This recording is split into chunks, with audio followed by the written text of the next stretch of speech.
Chapter 25. Now when Festus was come into the province, after 3 days he ascended from Caesarea to Jerusalem.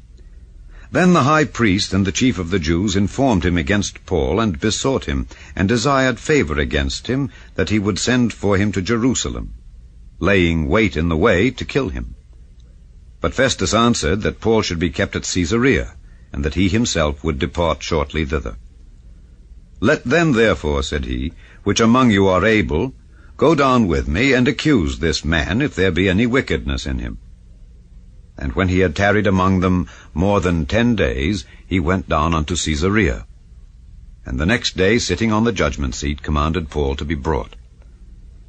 And when he was come, the Jews which came down from Jerusalem stood round about, and laid many and grievous complaints against Paul, which they could not prove. While he answered for himself, Neither against the law of the Jews, neither against the temple, nor yet against Caesar have I offended anything at all. But Festus, willing to do the Jews a pleasure, answered Paul and said, Wilt thou go up to Jerusalem, and there be judged of these things before me?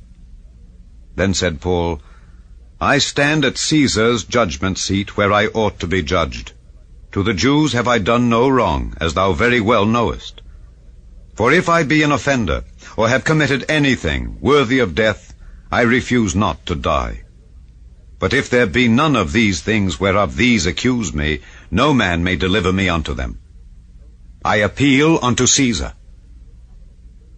Then Festus, when he had conferred with the council, answered, Hast thou appealed unto Caesar? Unto Caesar shalt thou go.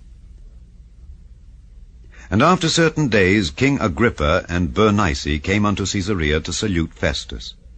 And when they had been there many days, Festus declared Paul's cause unto the king, saying, There is a certain man left in bonds by Felix, about whom, when I was at Jerusalem, the chief priests and the elders of the Jews informed me, desiring to have judgment against him.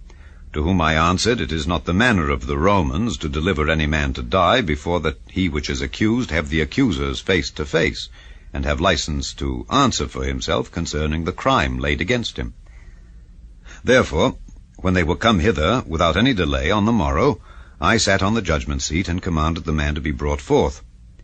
Against whom, when the accusers stood up, they brought none accusation of such things as I supposed, but had certain questions against him of their own superstition, and of one Jesus, which was dead, whom Paul affirmed to be alive. And because I doubted of such manner of questions, I asked him whether he would go to Jerusalem, and there be judged of these matters. But when Paul had appealed to be reserved unto the hearing of Augustus, I commanded him to be kept till I might send him to Caesar. Then Agrippa said unto Festus, I would also hear the man myself. Tomorrow, said he, thou shalt hear him.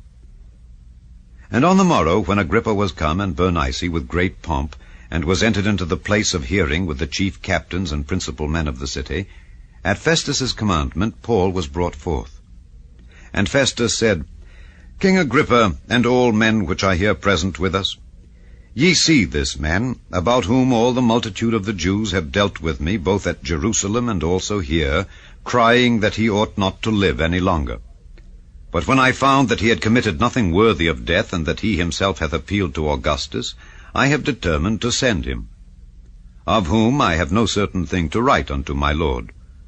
Wherefore I have brought him forth before you, and specially before thee, O King Agrippa, that after examination had, I might have somewhat to write.